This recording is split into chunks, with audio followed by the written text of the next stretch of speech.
സ്വർഗസ്ഥനായ ദൈവത്തിന് ഈ ഒരു ദിവസത്തിന്റെ ആരംഭത്തിൽ നന്ദി പറയുവാനൊക്കെയാണ് ഞാൻ ഇവിടെ കൂടി വന്നിരിക്കുന്നത്. ഇന്ന് നമുക്ക് വിശുദ്ധ തിരുവചനം ധ്യാനിപ്പാനൊക്കെ തിരഞ്ഞെടുത്തിരിക്കുന്ന വേദഭാഗം പുറപ്പാട് പുസ്തകം 31 അധ്യായത്തിൽ 18 വാക്യമാണ്. ആ വാക്യം ഞാൻ പ്രകാരം വായിക്കുന്നു. അവൻ സീനായി പർവ്വതത്തിൽ വെച്ച് മോശയോട് അരുളി ചെയ്തതിന് ശേഷം ദൈവത്തിന്റെ വിരൽ കൊണ്ട് എഴുതിയ കൽപ്പലകളായ സാക്ഷ്യപ്പലക രണ്ടും അവന്റെ പക്കൽ കൊടുത്തു. ഈ ഒരു സംഭവം നമ്മുടെ പ്രത്യേകിച്ച് പഴയ നിയമ ഭാഗത്ത് സീനായി മലയിൽ നടന്ന ഒരു സംഭവമാണ്. അപ്പൊ ഈ സംഭവത്തിന് ശേഷം ദൈവത്തിന്റെ കൽപ്പന, ആ കൽപ്പനയ്ക്ക് പ്രാധാന്യം കൊടുത്തിരുന്ന ഒരു അവസ്ഥാവിശേഷം ഇസ്രായേൽ മക്കളുടെ ഇടയിൽ ഉണ്ടായിരുന്നു. പ്രത്യേകിച്ച് പറയുമ്പോൾ വിശുദ്ധ കൂടാരത്തിന്റെ പ്രധാനപ്പെട്ടതായ ഭാഗം എന്ന് പറയുമ്പോൾ അതിപരിശുദ്ധ സ്ഥലത്ത് ഉള്ളതായ കൂടാരത്തെ അല്ലെങ്കിൽ ആ പെട്ടകത്തിനകത്ത് അവര് ദൈവത്തിന്റെ 10 കൽപ്പന നിക്ഷേപിച്ചിരുന്നു. അപ്പൊ ആ ഒരു കാര്യത്തെക്കുറിച്ച് പറയുമ്പോൾ the central piece of the sanctuary എന്താണ്? ദൈവത്തിന്റെ കൽപ്പനയാണ്. അപ്പൊ ഈ കൽപ്പനയെ കുറിച്ച് പറയുന്നതാണ് ദൈവത്തിന്റെ വിരൽ കൊണ്ട് എഴുതിയതായ കൽപ്പനകളായ സാക്ഷ്യപ്പലക രണ്ടും അവന്റെ പക്കൽ കൊടുത്തു. അത് അവര് സമാഗമനം കൂടാതെ നിർമ്മിച്ചപ്പോൾ അതിപരിശുദ്ധമായ ആ ഇതിൽ അവര് നിക്ഷേപിച്ച് സൂക്ഷിച്ചു. അത് വളരെ പാവനമായ ഒരു കാര്യമായിട്ട് കണക്കാക്കിയിരുന്നു എന്ന് നാം കരുതുന്നത് പോലെ തന്നെ 800 വർഷം മുൻപ് UK, അതായത് ഇംഗ്ലണ്ടിലെ രാജ കുടുംബത്തിൽ അവർക്ക് ഒരു കൊറോണേഷൻ അതായത് രാജാക്കന്മാരെ വാഴിക്കുന്നതായ ഒരു അവസ്ഥയുണ്ട്. ആ അവസരത്തിൽ പ്രത്യേകിച്ച് വളരെയധികം വേഷഭൂഷാദികളോടുകൂടി, അതായത് കിരീടമണിഞ്ഞ് രാജാവിനുള്ളതായ എല്ലാ ആഭരണങ്ങളും അതുപോലെ തന്നെ വസ്ത്രങ്ങളും ധരിച്ച് അപ്പിയർ ചെയ്യുന്ന ഒരു കാര്യമാണ് ഈ കൊറോണേഷൻസിന്റെ സമയത്ത് നടക്കുന്നത്. അപ്പൊ ആ ഒരു കാര്യം 1641 തുടങ്ങിയതാണ്. അതിനുശേഷം ഈ ക്രൗണിൽ തന്നെ വളരെ വിലയേറിയതായ രത്നങ്ങളുണ്ട്, അതുപോലെ തന്നെ വജ്രങ്ങളുണ്ട്. അപ്പൊ ഇതെല്ലാം കൂടെ കൂടിക്കലർന്ന ആ ഒരു സവിശേഷത അത് ഇന്നും തുടർന്നു പോകുന്നതായിട്ട് നമുക്ക് കാണുവാൻ സാധിക്കും. അപ്പൊ ഈ ഒരു കാര്യത്തെക്കുറിച്ച് ചിന്തിക്കുമ്പോൾ അത് പ്രത്യേകിച്ച് രാജാവായ എഡ്വേർഡിന്റെ കാലത്താണ് ഇതിന് ആരംഭമിട്ടത്. ആ ഒരു കാര്യം ഇന്നും അവരെ നടത്തിക്കൊണ്ടിരിക്കുകയാണ്.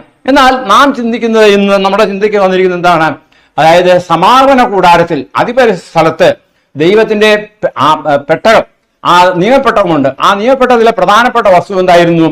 ദൈവത്തിന്റെ 10 കൽപ്പനയായിരുന്നു. അപ്പൊ ഈ 10 കൽപ്പനയെ കുറിച്ച് പറയുമ്പോൾ അത് ദൈവം, ആരാണ്? ദൈവം തന്റെ സ്വന്തം വിരൽ കൊണ്ട് എഴുതി എന്ന് ഇവിടെ നാം വായിക്കുകയാണ്.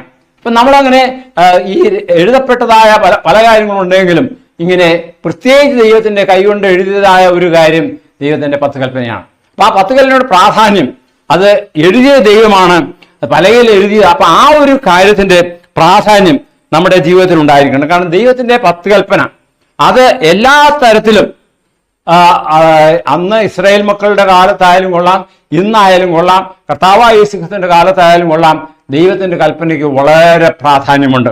അപ്പൊ ഈ പ്രാധാന്യപ്പെട്ടതായ കൽപ്പന പ്രത്യേകിച്ച് നമ്മൾ പറയുമ്പോൾ അതിനുള്ള സ്ഥാനം എവിടെയായിരുന്നു?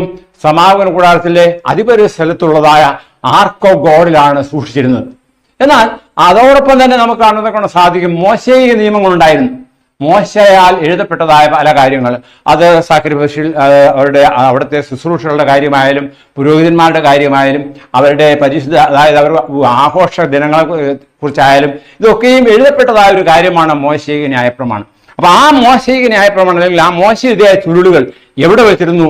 അത് പെട്ടകത്തിന്റെ പുറത്ത് ഉള്ളതായ വശത്ത് ഒരു സൈഡിൽ സൂക്ഷിച്ചിരുന്നു എന്ന് ദൈവം അനുശാസിക്കുന്നുണ്ട്. അപ്പോൾ ഇത് ദൈവത്തിന്റെ കൽപ്പനയുടെ പ്രാധാന്യത്തെ കുറിച്ച് ചിന്തിക്കുമ്പോൾ കണിശമായിട്ടും അത് നമ്മുടെ ഉള്ളങ്ങളിൽ എഴുതുന്ന ഒരു അവസരമുണ്ട്. അതേ പ്രത്യേകിച്ച് പറയുമ്പോൾ പ്രവാചകന്മാർ പറയുന്നുണ്ട്, അത് കല്ലായ ഹൃദയം മാറ്റി മാംസമായ ഹൃദയത്തിൽ ദൈവത്തിന്റെ കൽപ്പന എഴുതും. അപ്പൊ നമ്മുടെ ജീവിതത്തിന്റെ ഭാഗമായി തീരും. അപ്പൊ അങ്ങനെ നാം ജീവിതത്തിന്റെ ഭാഗമായി തീരുമ്പോൾ നമ്മുടെ ഇവിടെ പറയുന്നത് എന്താണ്? ഈ സാങ്ച്വറിയുടെ സമാഗമന കൂടാരത്തിന്റെ പ്രധാനപ്പെട്ട വസ്തു എന്ന് പറയുന്നത് ദൈവത്തിന്റെ കൽപ്പനയാണ്. ആയതുപോലെ നമ്മുടെ ജീവിതങ്ങളിലും ദൈവത്തിന്റെ കൽപ്പനയ്ക്ക് വളരെയധികം പ്രാധാന്യം കൊടുക്കണം. പ്രത്യേകിച്ച് നമുക്കറിയാം, നാം ചില മ്യൂസിയങ്ങളൊക്കെ സന്ദർശിക്കാൻ പോകാറുണ്ട്. അവിടെ പല പുരാവസ്തു കാര്യങ്ങൾ സൂക്ഷിച്ചിട്ടുണ്ട്. അപ്പൊ എന്നാൽ ചില കാര്യങ്ങളൊക്കെ വളരെ കെയർഫുള്ളായിട്ട് അത് ലോക്ക് ചെയ്ത് സൂക്ഷിക്കുന്നതാണ് അതിന് പ്രാധാന്യമുള്ളതുകൊണ്ടാണ്. എന്ന് പറഞ്ഞാൽ നമ്മുടെ ജീവിതത്തിലും ദൈവത്തിന്റെ കൽപ്പനയ്ക്ക് ഉള്ള പ്രാധാന്യം കൊടുത്തുകൊണ്ട്, അതേ ദൈവകൽപ്പനയും ഞാൻ കഴിഞ്ഞ ദിവസം പറഞ്ഞ പോലെ ദൈവകൽപ്പനയും യേശുവിൽ വിശ്വാസവും കാത്തുകൊള്ളുന്ന ഒരു സമൂഹമായിട്ട് നിലകൊള്ളണം. കാരണം കാലത്തിൻ്റെ അന്ത്യത്തിലേക്ക് നാം നീങ്ങിക്കൊണ്ടിരിക്കുകയാണ്. അവിടെ ദൈവത്തിൻ്റെ കൽപ്പന അനുസരിക്കുന്ന വ്യക്തികളായിരിക്കും സ്വർഗത്തിൽ പോകുന്നത്. ആയതുകൊണ്ട് അനുസരിക്കുന്നതുകൊണ്ട് പോകുക എന്നുള്ളതല്ല, നാം യേശുവിൽ വിശ്വസിക്കുന്നുണ്ട്, യേശുവിൻ്റെ കുഞ്ഞുങ്ങളായി മക്കളായി ജീവിക്കുന്നതുകൊണ്ട് ദൈവത്തിൻ്റെ കൽപ്പനയ്ക്ക് നമുക്ക് വളരെ പ്രാധാന്യം കൊടുക്കാനൊക്കെ സാധിക്കും. ആയതുകൊണ്ട് ഈ ദിവസം ആരംഭിക്കുമ്പോൾ കണിശമായിട്ടും ദൈവത്തിൻ്റെ കൽപ്പനയ്ക്ക് ദൈവം കൊടുത്തിരിക്കുന്ന പ്രാധാന്യം നാം കൊടുത്തുകൊണ്ട് ജീവിപ്പാനെ കൊണ്ട് ദൈവം നമ്മെ ഓരോരുത്തരെയും സഹായിക്കട്ടെ എന്നുള്ള കാര്യങ്ങളെ ഓർപ്പിക്കുകയാണ്.